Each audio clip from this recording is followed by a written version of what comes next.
Live. We are recording.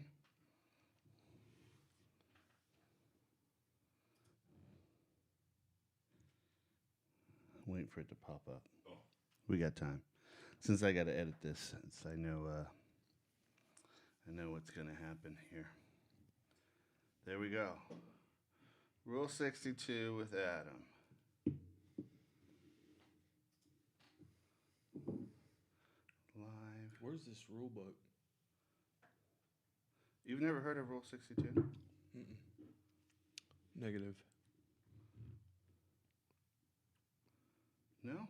Mm-mm. Okay, so Rule 62 is apparently a joke in certain rooms of rooms of people who get together. They do things like go up and down steps, hopefully up. Uh-huh. And within those steps, there's this idea of this rule called Rule 62. Is this similar to like a 13th step? Yes. Okay. So explain what's a 13th step. You don't know. I'm trying to think of a PG way of explaining it. Yeah. It's when someone who's got maybe more time in recovery Uh-huh. will try and seek romantic relationships, very PG, Yeah. with someone who has little time in recovery. Yeah. They call that the 13th step. They sure do. Yeah. And it happens. That's a real thing. It's a real thing. It's sad. Yeah. Yeah. It's like predatory, in my opinion. Yeah. What does he say? Hooking up. Oh, David's watching. David, you better not be watching and typing. That's a wild man. So the Rule 62 is don't take yourself too seriously. Right? Yeah. And I like that concept. And we've had like a lot over the last few weeks. We've been doing some pretty heavy content, right? We've been talking a lot about fentanyl overdoses, fentanyl poisoning, right? Mm-hmm. We did an episode with a guy who does hallucinogenic healing with people with trauma and addiction. Mm-hmm. So I thought, well, hey, we'll do a Rule 62 where we're not taking ourselves too seriously. So how do you, and I'm assuming that's speaking to ego, right? Like, Yeah. how do you know when you're taking yourself too seriously? Yeah, that's a great question. That's a great question. I don't mean, Would we know? Or is that something that we're one of those blind spots where we're in denial until some crisis happens or somebody's like, dude. you're taking yourself too seriously. Yeah. Yeah. Yeah, I would say usually I get hit some sort of pain point is when I know. You all right? Does the mic attack you? Usually hitting some sort of pain point, and that's when you kind of know. So, before we do an official intro, Yes. how often do you think about death? Mine or someone else's? Just period. Either. Any of it. So, I mean, I ride motorcycles a lot, and so obviously I don't want that to happen, and the likelihood on that type of vehicle is pretty high. Yeah. So I think about not dying a yeah, lot. yeah. Right. How do I not die? Yeah. How do I expect every single car around me to do the exact thing I don't want them to do and create space for that to happen? Yeah. But that's one of the great things about motorcycle riding, right? Is it brings you into a sense of presence. Absolutely. Because there is a real danger to your body when you're just sitting on a metal motor. Yeah, you're pretty vulnerable. You're pretty vulnerable. And that's kind of one of the great things about it, because it keeps you, you're not doing, although I was riding down the road and I saw a guy on his motorcycle, it was like one of them ninja bikes, Mm-hmm. and he's sitting, riding, and he's got his phone in his hand. And he's freewheeling it While he's moving. while he's moving towards a red light. And he's like, I don't know what kind of gloves he's got, but he's like scrolling on his phone with his gloves on. And he had gloves on. Wow, man, this guy's just defying all the odds. And he had like the gear. You know? He's going to need it doing Yeah. stuff like that. That's wild, right? My buddy, so I play Call of Duty with a bunch of friends in recovery, Mhm. and one of them said one of them lives in Houston, and he sent me a picture of this dude, and he's on a sport bike and he's riding barefoot. Yeah, that's wild. Which blows my mind. You get hamburger toes doing that. Yeah. Yeah. One time. One time. No more feet. Right. Yeah, I remember back in grade school there was this thing called Dare. Oh yeah. I remember Dare. You remember Dare? Okay. I won an essay contest for Dare. You did. Yeah, that's right. You had to write essays and do all right kinds of about the stuff. time before my addiction started. Yeah, Go Dare. Yeah, it didn't work very well. Because like if you want to get a kid to do something, tell them not to do it. Yeah. Right. That just makes me want to do it. Right. Yeah. Like, ooh, what's this they're talking about? And I'm curious. Right. So I didn't know anything about it, but thanks for telling me. Now right, I'm now gonna I go know. do some independent research. Right.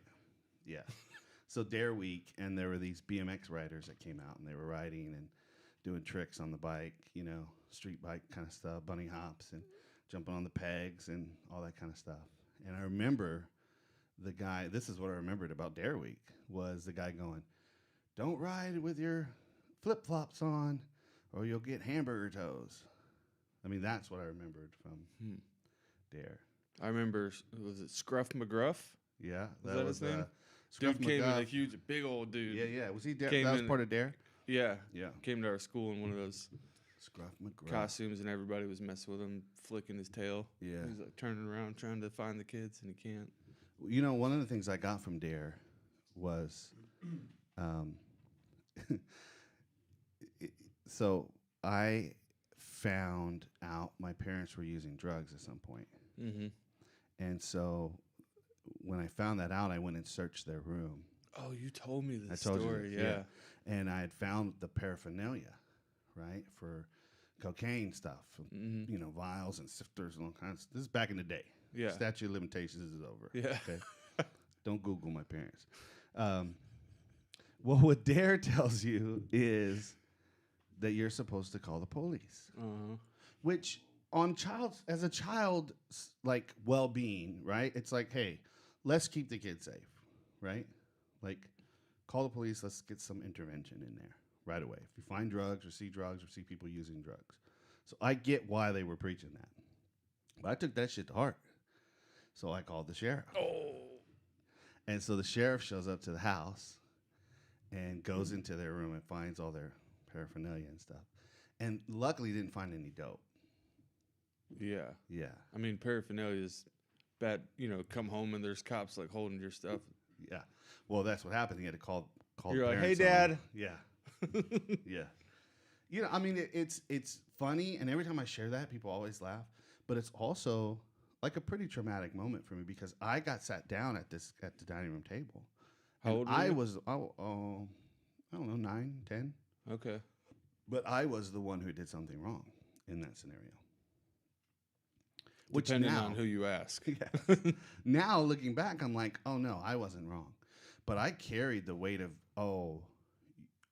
I did something wrong. I went against mine. Dad's mad at me. Yeah, Dad and Mom. They both were like, Oh yeah. how could you call the cops on us? I think my mom was I mad. thought that's what I was supposed to. That's what they told me to do. Right, I was just exactly. following the rules, being a good boy. Yeah. So other than riding the motorcycle, do you think about death at all? Not really, No? honestly. Not really. I'm concerned for other people, probably more than myself. Yeah. The longer you're in recovery and meet more people, there's going to be people that are flirting with it. Yeah. I had a guy who I'm still pretty concerned for, and he's just going in circles constantly. Yeah. And he overdosed twice in one day, like a few days ago. Opiates? Yeah.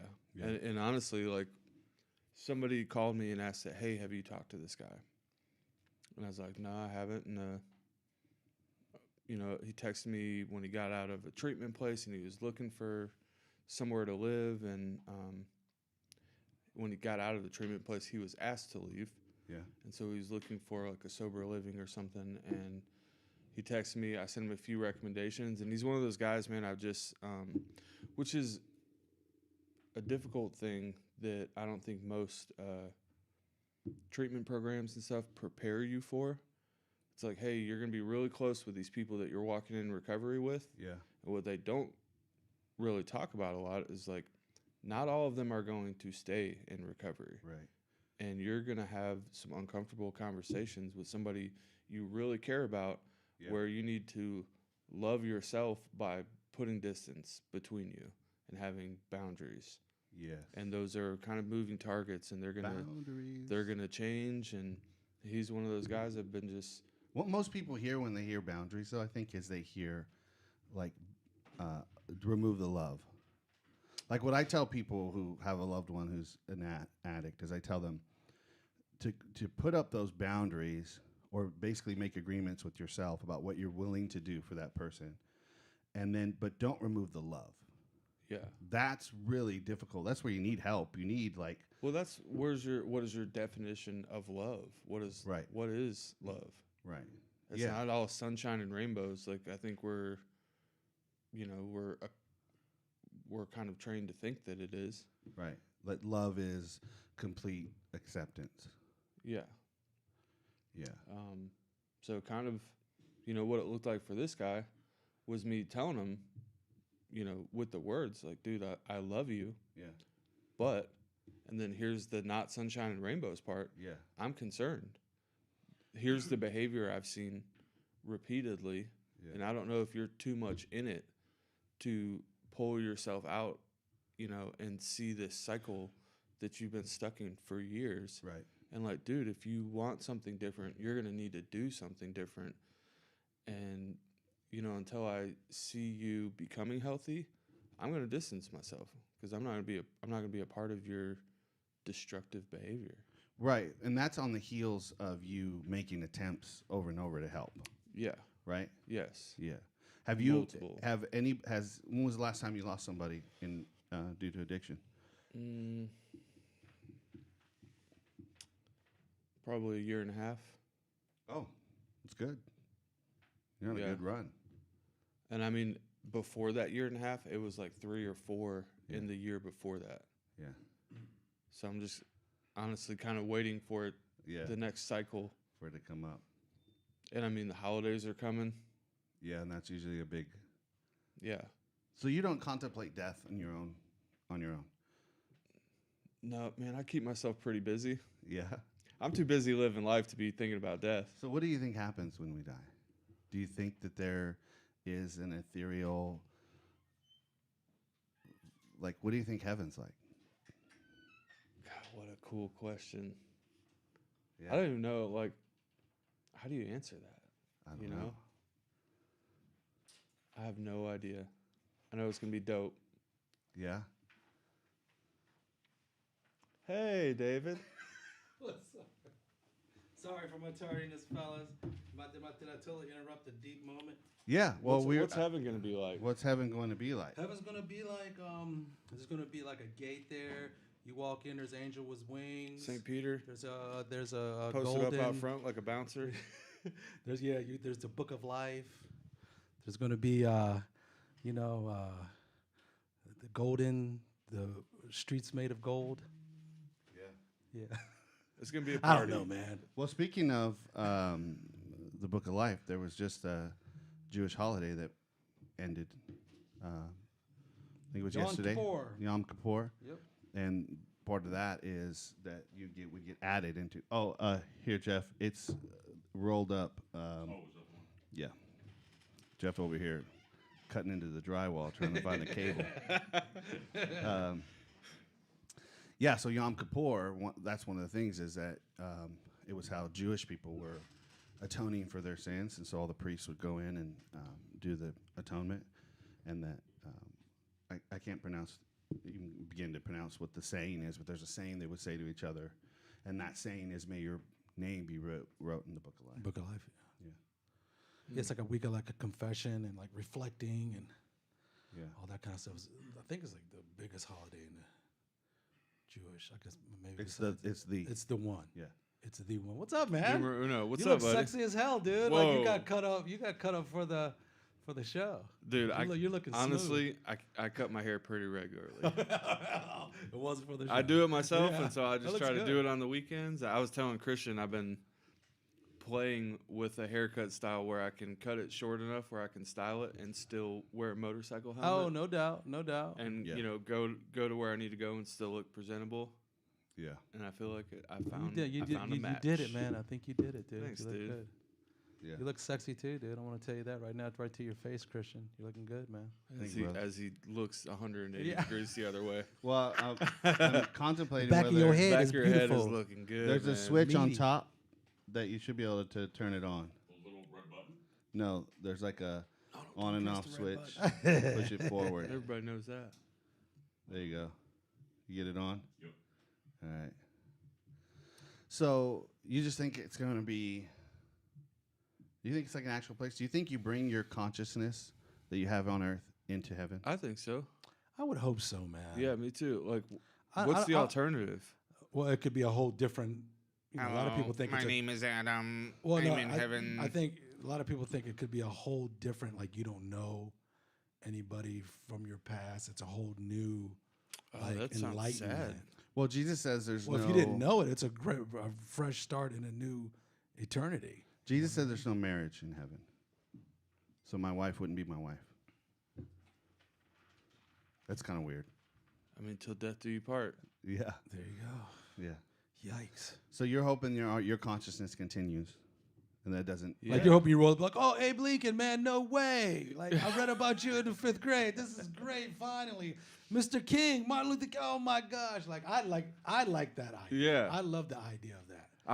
I mean, that's cool. I was thinking more of like Mom, memories like- with like my, my family, grandparents yeah, and yeah. family and Yeah. nieces Yeah. and nephews and Yeah. I think it's beyond anybody's. I think it's probably different than what we all think. How often do you think about death, David? How often do I think about death?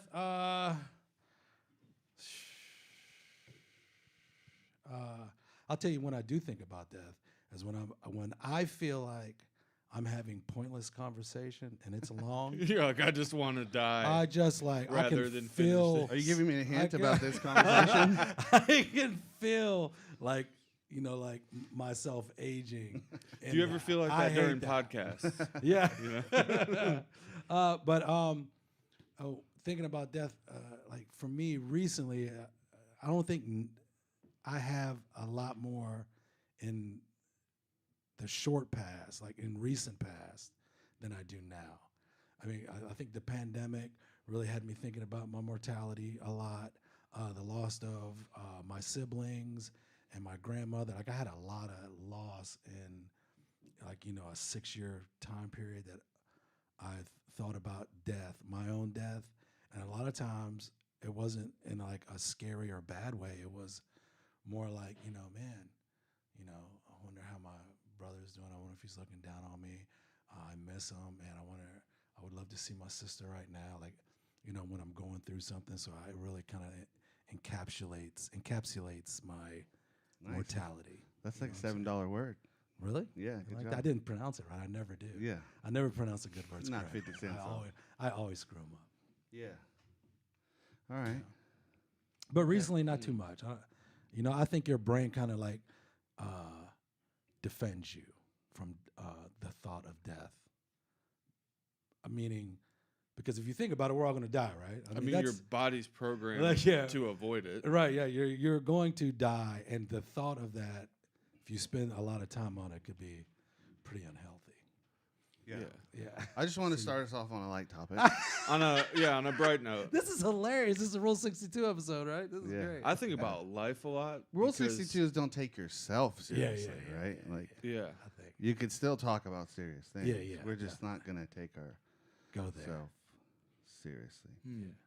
That's a great idea. I had a friend die a few weeks ago in his sleep. Somebody I worked with for like 9 months. Meaning I was coaching and spiritually counseling him for a long time. And so he had kind of gotten this new lease on life, and it was like, things were going great for him. And his connection to God had re-solidified. He'd forgiven some horrible pains of his past and was kind of finally joyous and free, you know. Freed up. And he died in his sleep in the early morning. That's an odd thing. We talked, and the one thing that you said to me when that happened that like really made me think is like, geez, dude, like he was just here. Right. And now it's That's gone. the thing. Right. That's like wild. It's like the simultaneously life is like rigorous and strong, right, and fragile, and they're like it's at the same time. It's those things. Like we can survive horrible things that can happen to us physically, mentally, emotionally, spiritually, Right. but then at the same time, we can be here today and then not here tomorrow. So it's like this weird kind of, and I guess like whenever I think of death, I think of it into both of those terms because I think about like the times I've officiated funerals, right? Which is going to sound morbid, but I really enjoy doing officiating funerals. And one of the reasons is because there's no arguing with death. When someone you love has died, and you're sitting in this very sacred space of ceremonial transitioning of, right? Because a funeral is really for the living. Right? Yeah. Yeah, I mean, It's a dead gathering. people's concern. Their concerns are pretty much done. Yes. Right. Right. And so, you He know, don't care about, Yeah, or right. she don't care about But, but before you die, you're hoping. I hope this is an exquisite event when my death. Hope it's a good funeral, man. Hope everybody dresses nice. I went to a funeral. I went to a funeral at North Point. This guy, Reggie Campbell, I think his name was, and so he was like a men's leader. Yeah, for You a probably long know time. the name. Yeah, I do. Yeah. I know Reggie. And Renew. he was so, I wouldn't say obsessed, but he was understood that his life was going to end. He had prepared his own slideshow to be played back at his funeral. That was his, and it was brilliant. I love that. I like that idea. Yeah. I see like there was Robin Williams did a whole movie about that. I loved it.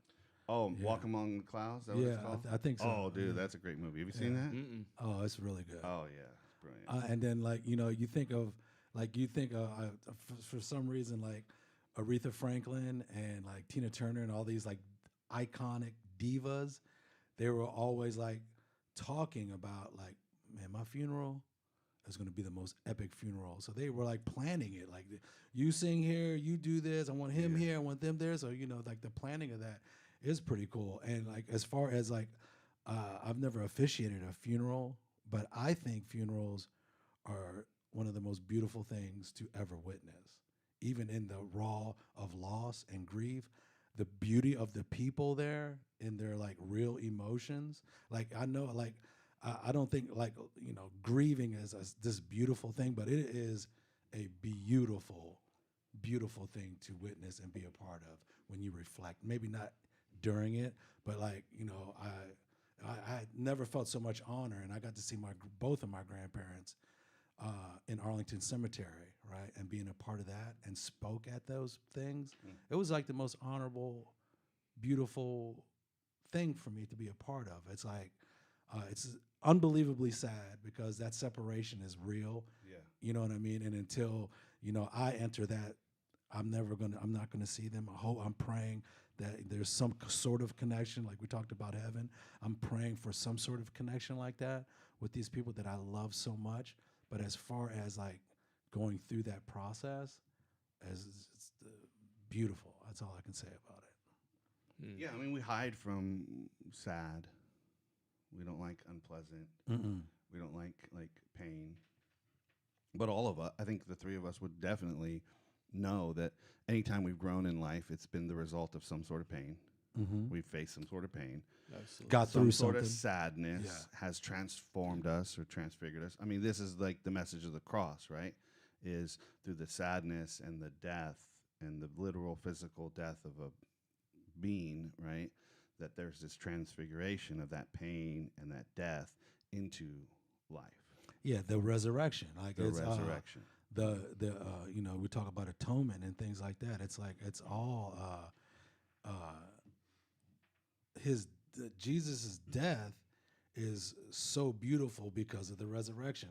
The idea of, walking again, rising again, all that kind of stuff is like what makes that whole. If he just dies a torturous death, man, that's freaking messed up, man. Story, right? You know what I'm saying? That's a jacked up freaking story.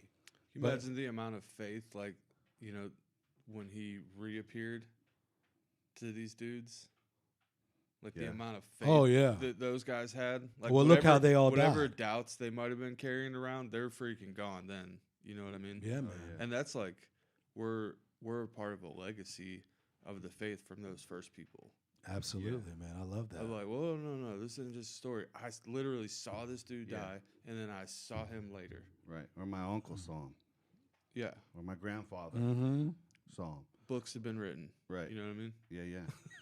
Right. And so I went to a funeral at North Point, and it was a classmate of mine from No Longer Bound, and I remember it was real sad. He's a pretty young dude, and I remember that was like the first funeral I think I was like sober and present for, and it was really emotional. But I remember having like this kind of profound takeaway afterwards that like nobody cared about what this dude had did or how much money he had or what kind of house. Yes. Everything people spoke about was how they were impacted by this person. It was all relational. How they loved him and what he meant. It was all relational. That was the only thing, Yeah. And it made me feel convicted of like, am I doing enough in my relationships? Am I invested enough? Can you imagine like going to a funeral and like the compliment that you give is like, he had so much money. He was stinking rich. That guy, I'm telling you what, man, God bless him. He was filthy rich. Right. Nah, man. It's like what kind of impact this person that the reason for grieving is because somebody that you valued, somebody that meant something to you is like you're not going to see them again. Right. Like Abraham Lincoln. Yeah. We were talking about. Right. Yeah. You know what I mean? People still talk about this dude because of what the legacy. his impact. Yeah, man. Right. And which makes sense. I feel like I don't know where this comes from, but to me, this makes the idea and the importance of Rule 62 that much more relevant.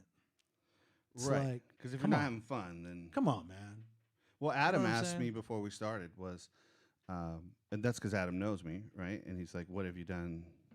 What was the question? He asked me, "What have you done for fun lately?" I think What have you been doing for fun? Oh, right. What does life look like for you? Yeah. That's good, Chris. And I was happy I had an answer. I went on a hike. But I think that's not always the case. I'm not always going to have an answer of this week that I did something fun. Yeah, this week wasn't a Rule 62 type of week. Huh? You could have said this week wasn't really too Rule 62-y. Yeah. I didn't have too much fun. Yeah. You know what I mean? I mean, that's a definite, like,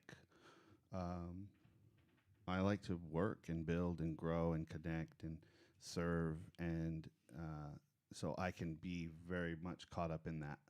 Mm-hmm. But that's like an intersection of what you do for work and what you enjoy. Right. Your passion is in all of that. And people wish for that. Yeah. Yeah.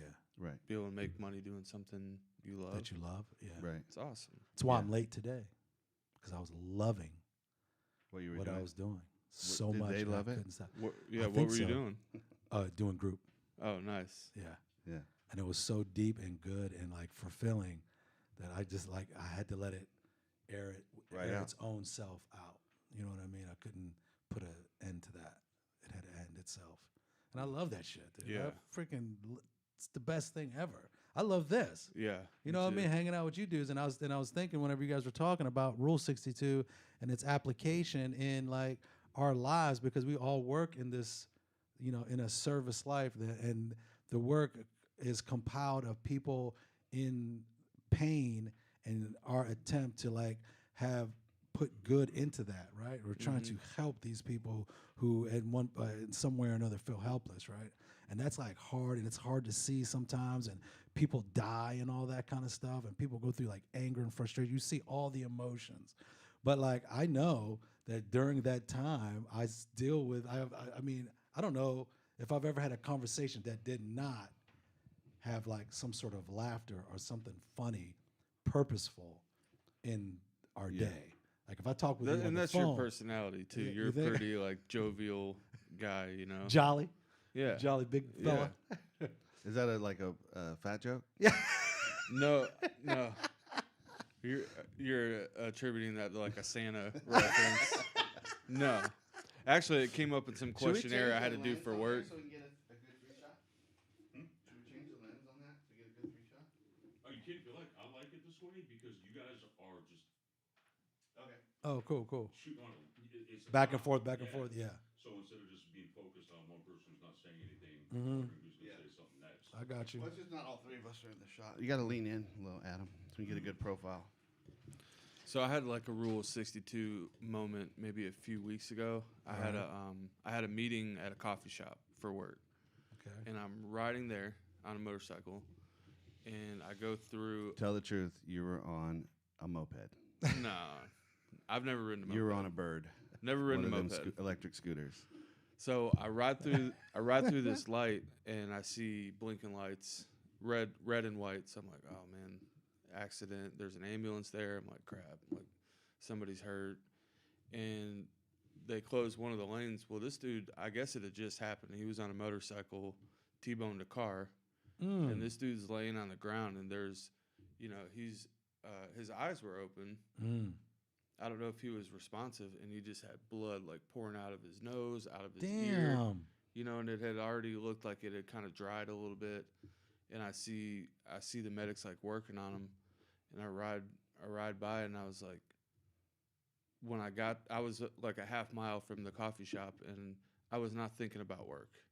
Yeah. I called my mom. I called my dad. Mhm. Hey, just checking in on you guys. Love you.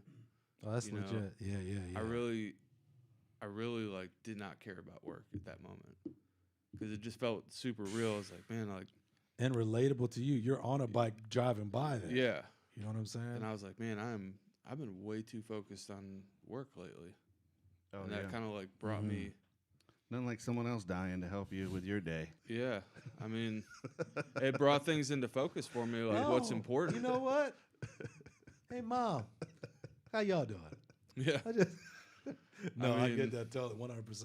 But does that last, right? Like it doesn't last, right? Like that sense, that feeling, you drove by and you were profoundly affected by that. Yes. And then at some point in time. Oh, like 30 minutes later. Yeah. Right.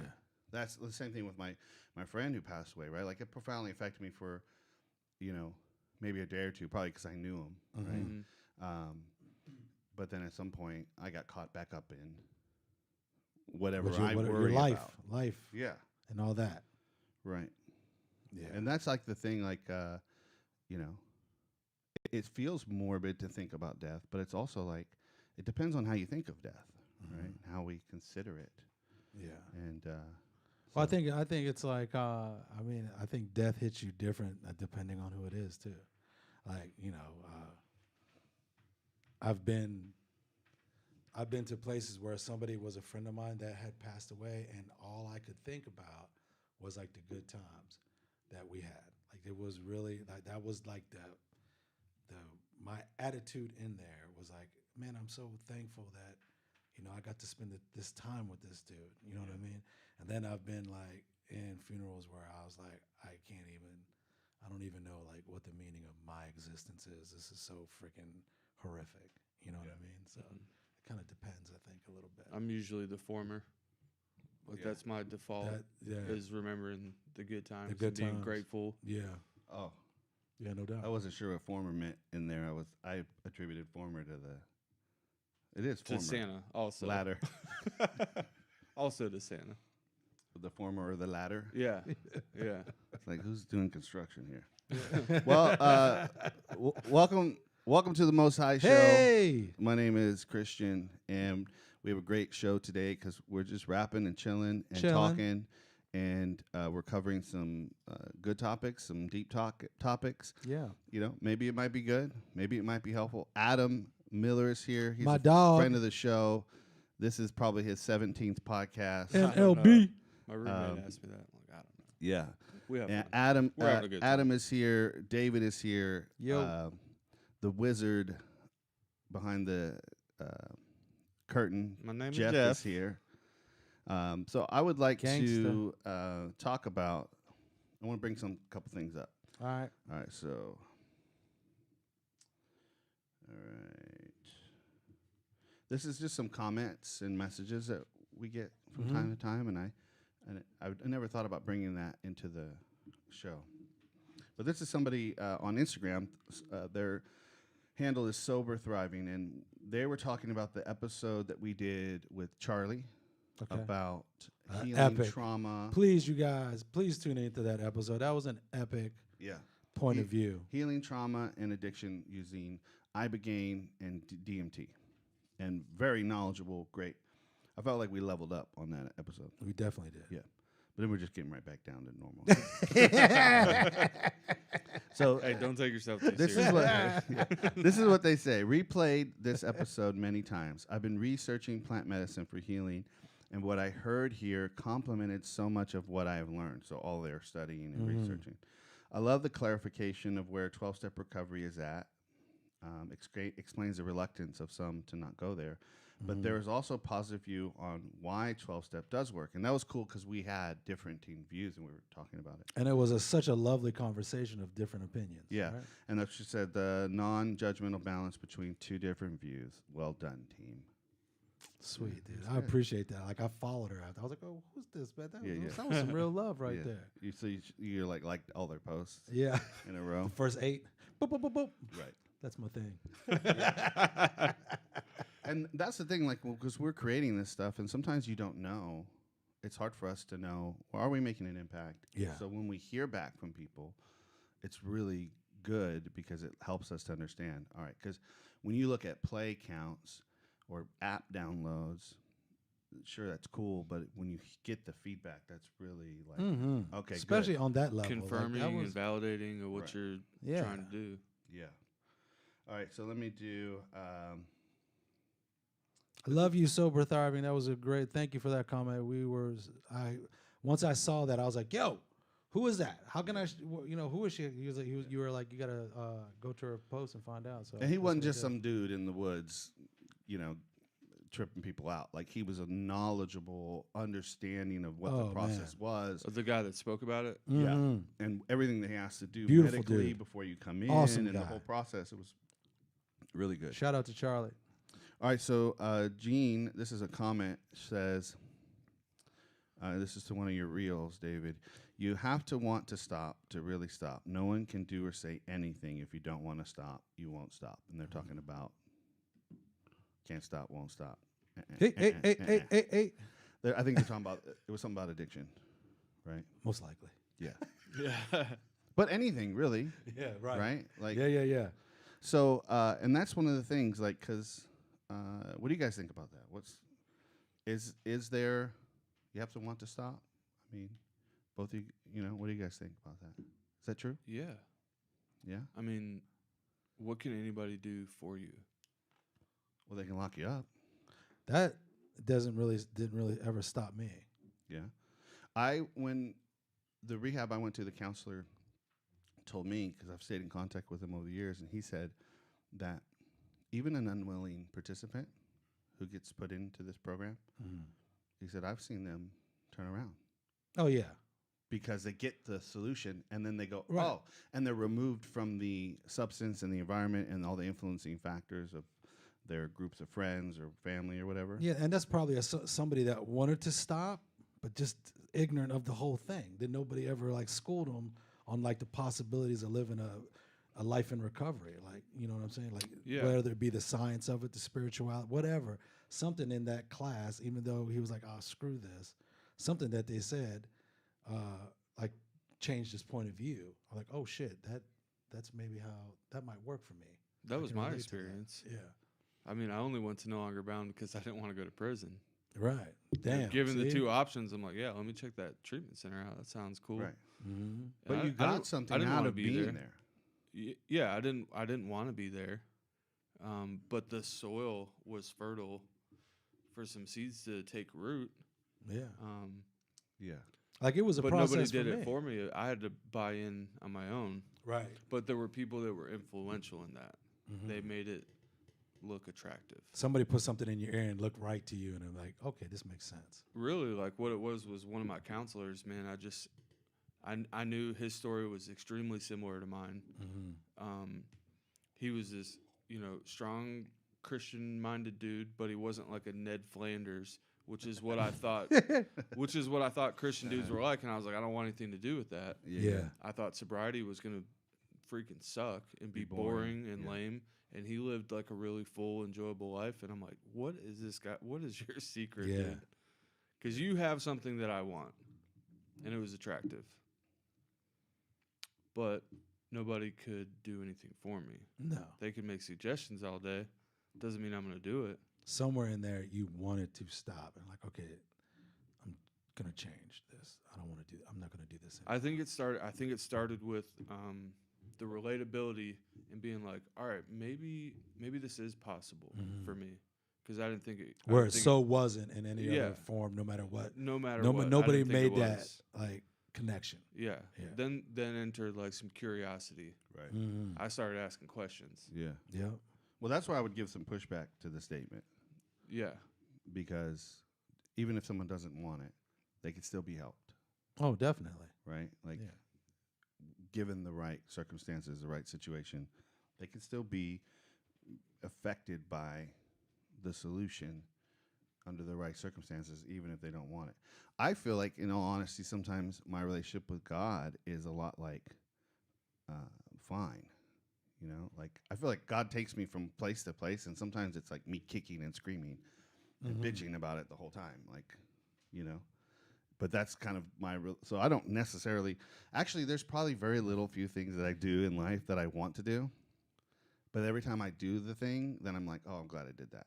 Yeah. Right. Just like going to the gym. Or like going to Colorado. Or going to a meeting. Adam and I went to Colorado and climbed a mountain. Or going to a meeting. Yeah. And I was like, I don't want to go. I don't want to. I wanted to go. I just didn't want to hike up the mountain. I was like, is there like an I'm down with escalator? No, but I mean, that's how I am with everything. Like, I don't want to go to, like, there's a lot of times I don't want to go to a meeting.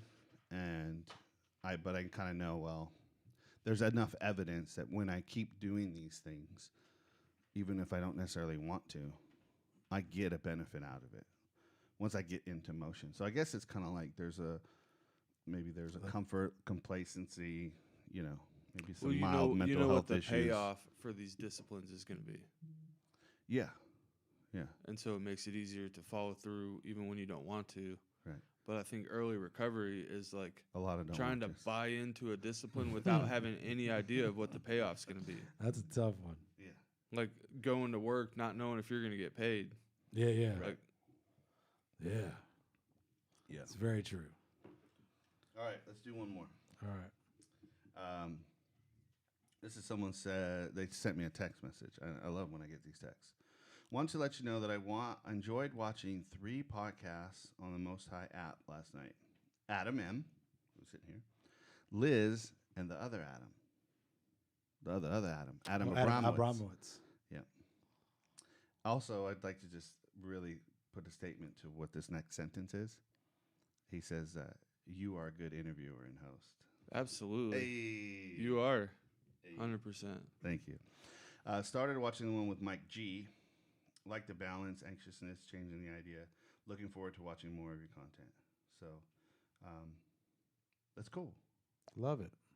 So you never know, like, when you come in here and you talk and you know, that someone's like, yeah.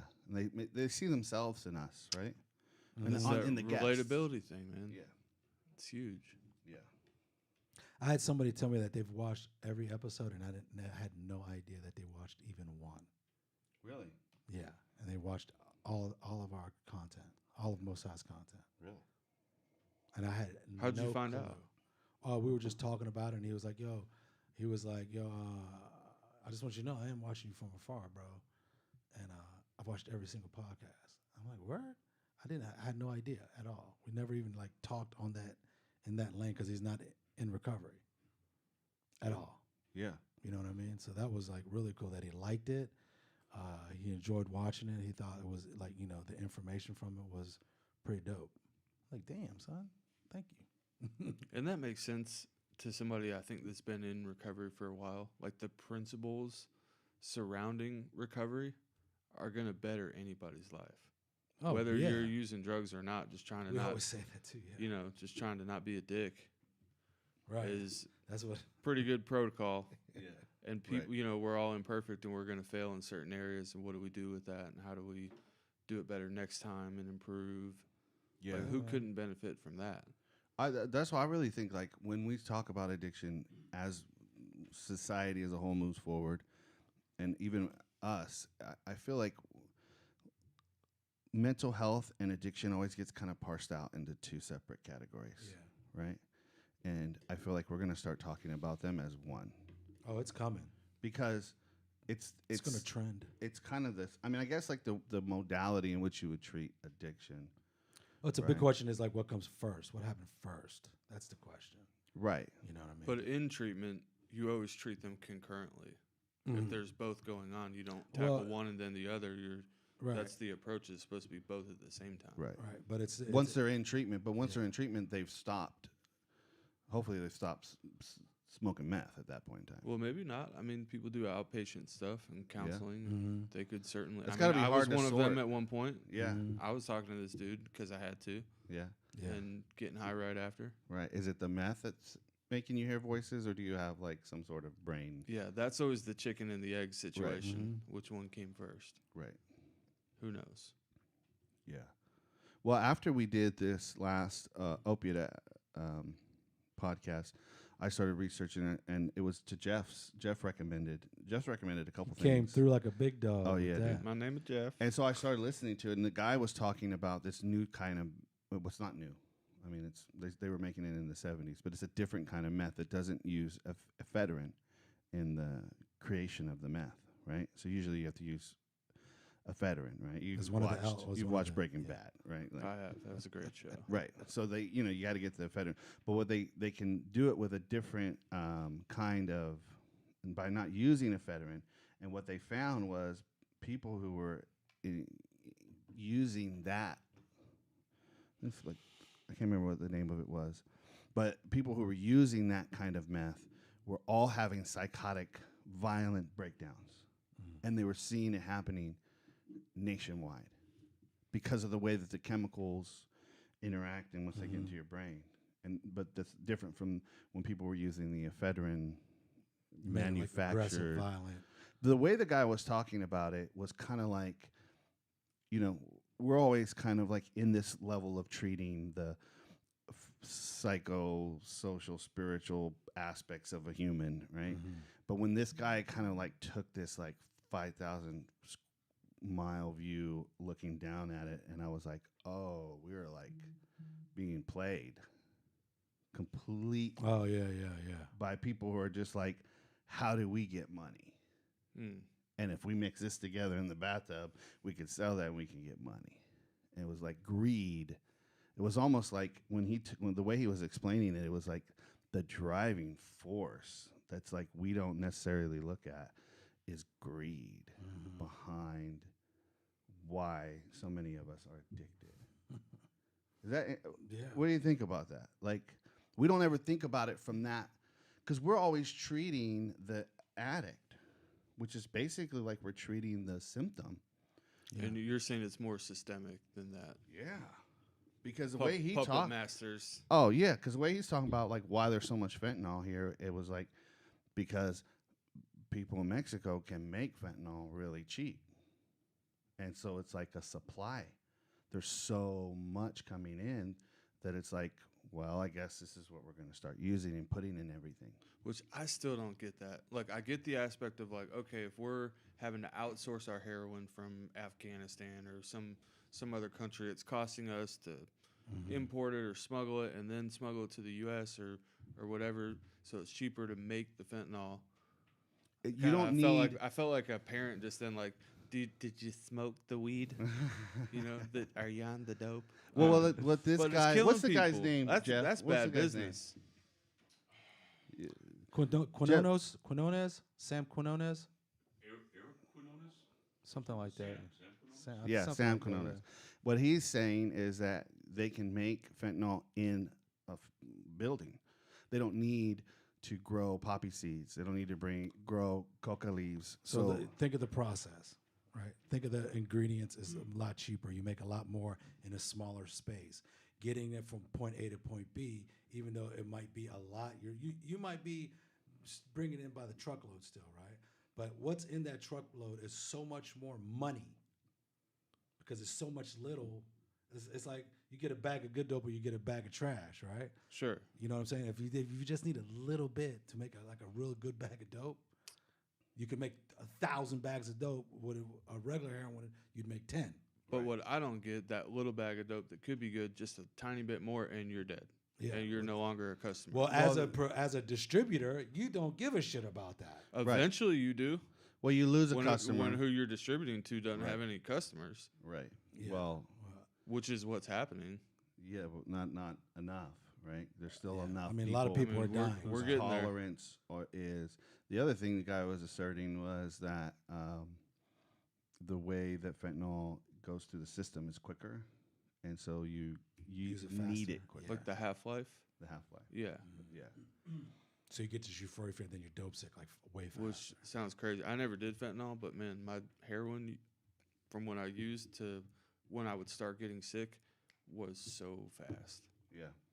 But the thing is like That sucks. It did. Whatever suck. I the wasn't even getting high particular anymore, dude. sucks. I was just trying to not Just be sick. live. I was Right. trying to not be sick. survive. Yeah. well, that's where most opiate users get to, right? They Yeah. get to that thing where it's just a matter of maintaining and not being sick. Mhm. But I guess the point of like all the intricacies of it could be argued by people way smarter. But the thing is that there's this thing happening that we're all kind of like not thinking about and not looking at and not seeing because it's happening kind of further upstream, right? And we're over here just trying to help. And we didn't get to really get into this with Charlie, but one of the things that Charlie was talking about is like some of the modalities that we use to treat addiction today were started in the 20s, the 30s, Old is basically 50s. saying, yeah. and we're still approaching how we're treating and helping people get better, right? And that's like that's just wild to me, right? Are you saying that the reason that they got bad has changed since then? What do you mean they? Well, you're saying that we're using these same modalities of treatment that have been around since the 20s, 30s, 50s to help people get better. Yeah. Are you saying that that's weird because in this day and age, people are getting bad differently than they were in the 20s, 30s, 50s? It's like doctors could graduate college with a doctorate within like 6 months. Like a good percentage of what they've learned in school is already outdated because of the advancement of technology, our ability to be able to study the brain. Like now we So have many things just brain come imaging through that we never fast, had. yeah. Right. So there's all this advancement happening. But what happens is the industry is so slow to move behind because the industry's bogged down from insurance. Yeah, it's Right. structured around that. It's greed. Yeah. Like Yeah. greed, like, you know. Insurance companies around the world, dude. Oh, that's they, it. They do. Right. That's the, yeah.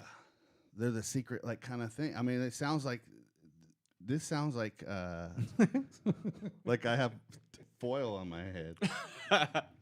But I'm telling you, like, the thing is like things are advancing, but then the industry takes so long to get, right? It goes at a very like calculated flow. Well, producing evidence, right? And if you try one of these peripheral modalities of treatment, you know, that's kind of outside the box that not a lot of people are doing, how much time does it take of producing evidence to support Scientific that as evidence, yeah. becoming a general modality? Yeah, And so you have that amount of time, and that's another factor work. of why it's such a slow roll. Well, how about the factors of people pressuring the industry to stay the same because that's where they're making their money? Oh yeah, that's And that's a kinda heavy what you're talking heavy about. influence. Yeah. Right. Yeah. So we're not changing the way maybe we're approaching stuff because, well, it's kind of like the way that any institution is, right? This is the way we do it. This is the way we do it. is how we do Well, why do you do it? Oh, because that's how we've always done it. That's how Well, Grandpa that's did it. that's That's a how pretty Daddy shitty did answer. it. Right. if there's potential better ways better of doing change. it. Yeah. So I was thinking about I'm thinking about that because, like Charlie said, pretty soon I'm going to be out of a job because the people that we're talking about are going to take over that whole industry because it's going to set free. It's just a matter. It's like the timing of it all, man. It goes at its own flow. You know what I mean? Like, oh no, our budget, we just spent $6 million or $60 million, and we're calculated to make $600 million. We can't just cut this off right now at its legs and just start something new. We just put in the sound bath yeah, studio. That's what I'm saying. Now there's no reason for it? What are Yeah. you talking about? That's what I'm saying. It has Yeah, it has to be in a calculated flow. But he said eventually he's probably, because he does like, it's not underground, but it's like accepted in a lot of places, but not every place. Yeah. You know what I mean? It's being recognized as a definite help to like addiction. You But know what I mean? isn't like, because all of us are on some level serving and trying to help other people who are stuck where we were stuck. And isn't, if you boil everything down, it's just the presence of being with somebody and having understanding, right? I think that's the most valuable, the fellowship and the value of like your brother going through this with you, going through it and relating to you, Right. helping you, loving you is recovery. Well, and that's to your point, right? Like that's where the light bulb started to light up for you, was when, That's where it started. yeah, But that same person, he can't accept you for you. He can't love you for you. He can't understand something for you. You have to do it. So at a certain point, I think it gets sparked. I mean, that's how it worked for me. Somebody else set an example, sparked some kind of interest in me. Ask him, like, dude, how are you doing this? Boom, he directs me to God. I start developing that relationship where it gets strong and start letting him tell me who I am instead of my doubt and my fear or other people or the world or Facebook. Yeah. To where there was all of a sudden there was this acceptance of self. Yeah. Where I'm at, instead of the like, this is where I should be, this is what I should have, this is the house I should have, the wife, the you name it. And I just constantly felt inferior to this idea of where I thought I should Right, be. where you should be, yeah. right. And then that, I think, that enables us to be able to do that for somebody else and start, ignite The their cycle, flame. start the cycle. Yeah. Like one of my favorite things to do is watch someone who's really good and skilled at what they do that thing. Like I went to, we all know Jason at Visionware is a mechanic guy. Yep. And so I took my car to him and he puts it, first off, okay, so Here we go. we drive this car in, right? I'm just trying not to cuss. This dude just walks around and kicks the little arms that go underneath the car because he's about to lift it up. Yeah. This dude just kicks them. Boom, boom, boom. I'm like, You're not everybody I ever you're not seen even do gonna this bends down and makes sure. But this dude just kicks it because he knows. He's nice. Here you go. He's Now nice. it's fine, man. Then he starts hitting the thing going up. And in my head, I'm going, oh, this motherfucker's going to tip because he didn't look. But it goes right up, steady. Then he just takes his flashlight, looks up like this, and he puts his head down and he reaches up. And he's like, it was just, I love watching someone a professional, who is like man, that in knows their it. flow. It's instinctually. It's like there's no manual. He's already there. He can reach up and look at it. Oh man, bad carburetor. Get a wrench. That's You know you what I'm doing saying? this. Yeah. That's like the feedback you got earlier. That's Right. it, man. Like you're always in your element Right. Yeah. in this. And I love that too, seeing people that are really good at what they do. Yeah. And they enjoy it too. I'm Just so crushing inspired it. by that. Yeah. Like effortlessly, it Yeah. seems, right? But it takes time. Like the first time you decided to, renovate a bike.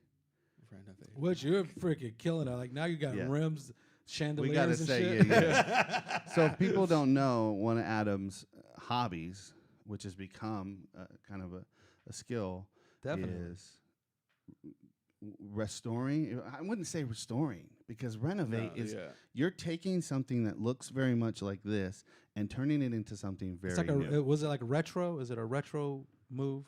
What would you call it? Tell Yeah. us what you do. I would say building custom bikes. That's Taking boring. taking stock non-running bikes, fixing them, and then build them in into something unique and new. So dope, bro. We got on the plane back home from Colorado, and Adam was sitting cherry in the row, but he happened to sit right next to this old man who had just gotten off a Dude, 2,500 that guy's mile my hero. bike ride. He inspired me too. I'll tell And you they later why. they talked the whole flight, well, most of it. You guys eventually stopped, but and Adam's just pulling up the phone and showing him all the, and the guy knows what questions to ask. Yeah. How did you do that? How did you?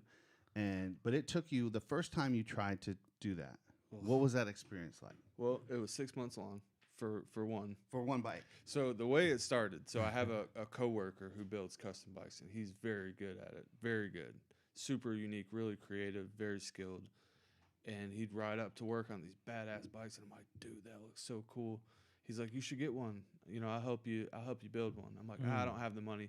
Boom, stimulus check came like the next week. I'm like, all right, I got some unbudgeted money. He helped me find one. I paid like $400, and I'm like, all right, dude, I got the bike. Or you gonna help? And he's like, ooh, yeah, I don't really have the time. I'm like, are you serious, dude? The only reason I bought this was because you said you were gonna help. And so, he's like, ooh, I live in Stone Mountain. You're in Alpharetta. You're far away, man. I'm glad that happened, give me a though, call. because what he said was, here's what you do, man. Get in a Facebook group specific to that kind of bike, and there's all these old heads that have had them Yeah. since the 80s. They know every answer. And start asking questions. I'm like, God, that sounds like the first step, hiking up a mountain. But I wanted to ride a bike, so I was like motivated, and I'd ask these dudes. They would tell me what I need to do. Here's the symptoms. They tell me what I need to do. I would YouTube how to do it, and then would do it. And it was just rinse and repeat until I finally finished. So the first bike, 6 months. Were you stoked when you finished it? Dude, Looking it was at amazing. Right, Yeah, the yeah, first You still ride, have I'm that, or like, did I'm you like, sell I it? did this. That's gold, bro. Do you still have that bike, or did you sell it? I sold it. Okay. That was and got some re-up money from that to do the next one, Next thing. which took 3 months. Then the third bike I did in 3 weeks. Yeah. And then I've done one as quick as 9 days. Damn.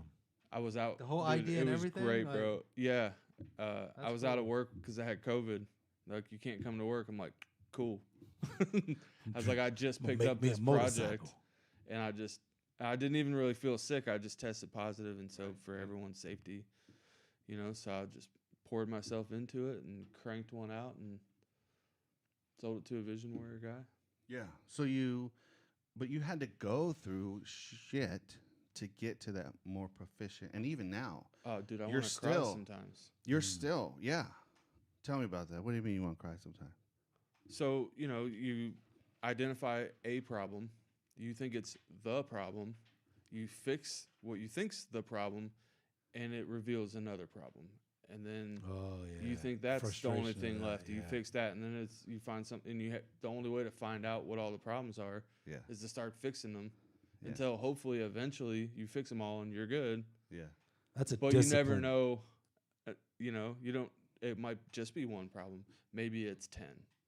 Yeah. And thinking it's one and it ends up being 10 makes me want to cry. Yeah. It's very frustrating. Yeah. That's where I'm like, well, I'm done for today. I'm getting angry.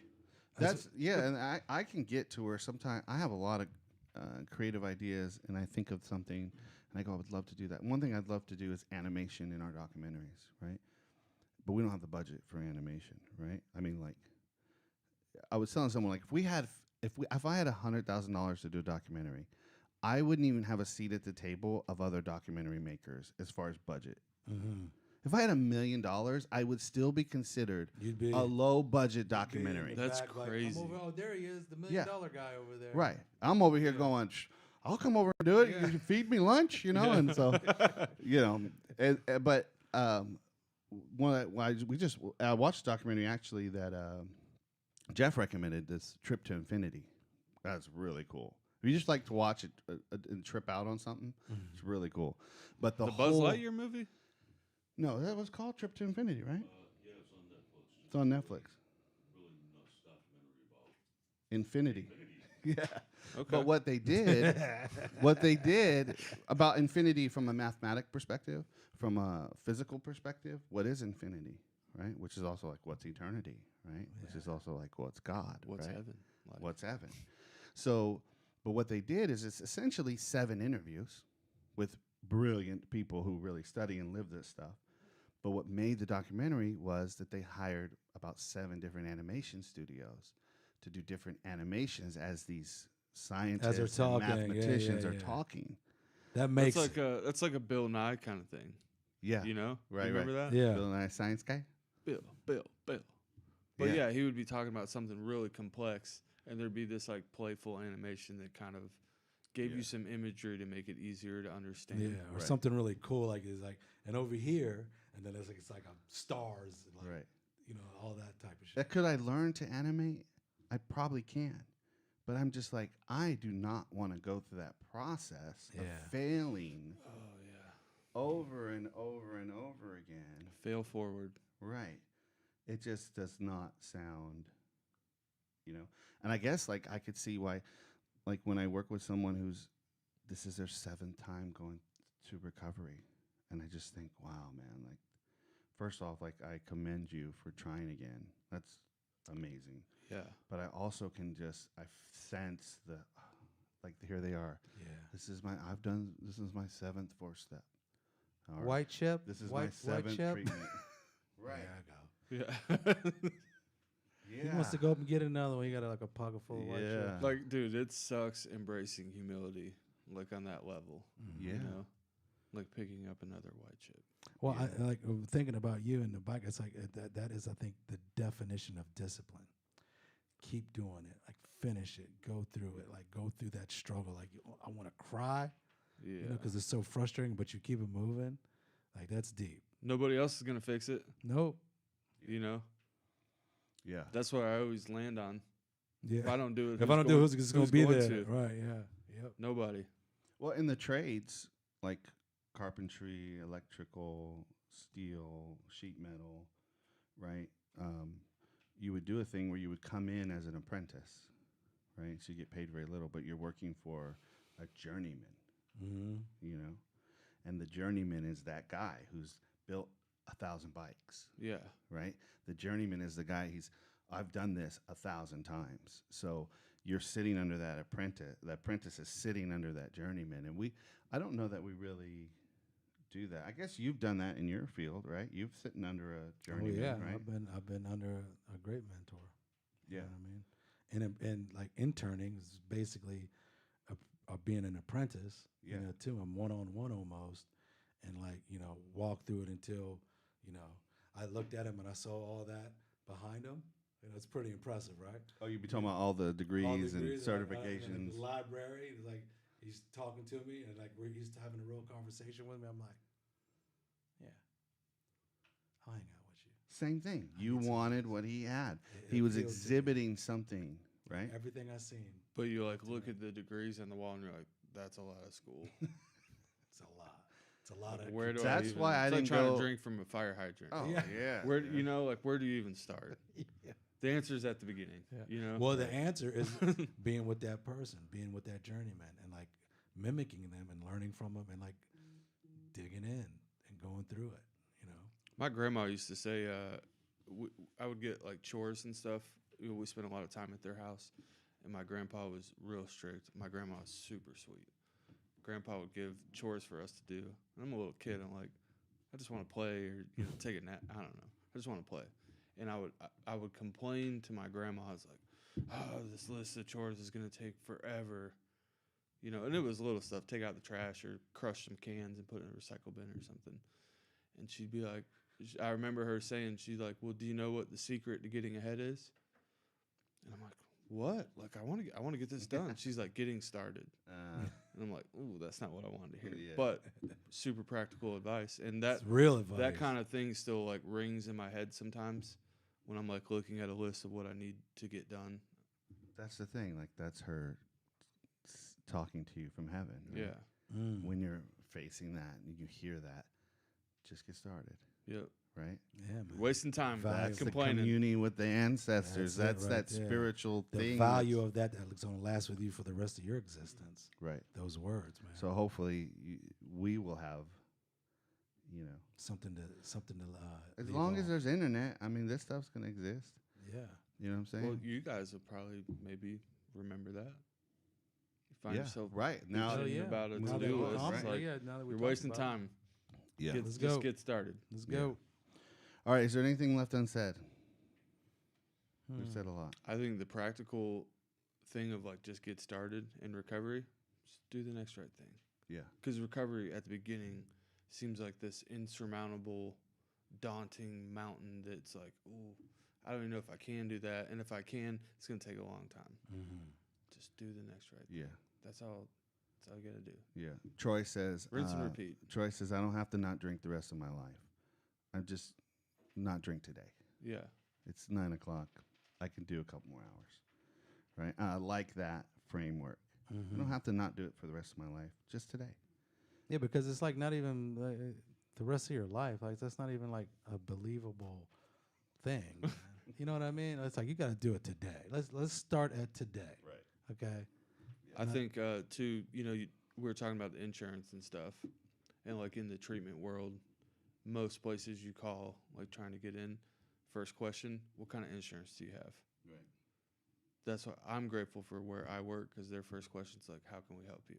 Right. And that is so different than the norm. And we have, scholarships you don't put yourself available where it's free. You didn't put yourself in that Like hustle. crazy. Well, even if you pay full at No Longer Bound, it's still, for a year program, it's still reasonable. It's ridiculous. I mean, you couldn't live in the real world for that amount of money. Yeah, 15 And get 15 home grand and- if yeah, you're right. paying it all. Right. But yeah, Yeah. I mean, like my rent's more than that. Right. That's Hells not even yeah. including Yeah. food. That's why I always tell Or people who are support like, or And therapy help or or a counseling. community yeah. like Network. that's focused on like you getting better. Yeah. right. Yes. Take advantage of Yeah. that, please. Yes. So I want to land that plane. All right. So this has been a great episode of the Most High Show Sorry I was late. with great friends. You're not really sorry, but you're just acknowledging that you. I jacked was this up. late. There you go. Yes. Is that better? I was late. Let's be honest. But we're sitting at the table here for something that actually exists in real life, in real time, with us as Most High. These are people that we live and breathe and grow with, right? Adam and David, and both are two people and resources who are operating and being a huge part of other ministries who are helping to get people the healing, the safety, the recovery, the spiritual growth that they need.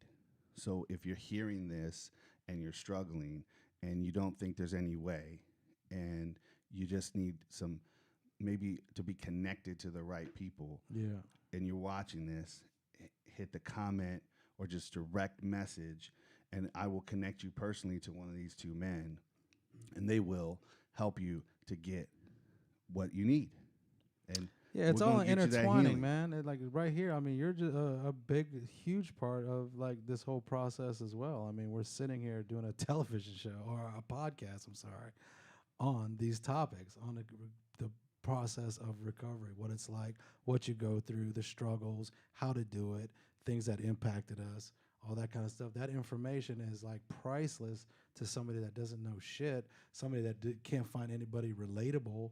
You know what I'm saying? Like doesn't know, just ignorant of like how to get right. yeah, You know what I'm saying? Like I didn't have a podcast to like reference whenever I was going through it. You know No. what I'm saying? So this is a big. It's all Me neither. intertwined, dude. I mean, they might have been out there. I wasn't looking. I wasn't for 'em. watching that. You know what I mean? They're It wasn't like prison accessible. or treatment. Yeah. That's right. Yeah. Yeah. So if you love somebody who is an addict, If you love, and you've free, set them if free, you love, and you've been trying to get them help, just hit that DM, just message us. please, And please. we will connect you with the right people, the resources that are going to help you navigate that. And the thing is it's not like these are organizations and men who I can trust, that I know that are going to steer you in the right direction and not just going to put you to fill a bed because they need to hit some quota or because No. they got some backdoor organizational, No kickback. kickbacks. Right. No that ain't kickbacks, happening. baby. And that doesn't happen with anyone that we bring in this sphere. Nah. Otherwise, we put Jeff on them, and boy, Jeff, give him that. my name is Jeff. Jeff will give it to him raw. Raw, I'm going to give it to you. So this is it. This was the Most High Show. Thank Yeah, you guys yeah. for being here. Thank My you, Jeff, for pleasure. running Download it. the app. Download the app. We got you. We love you. Peace.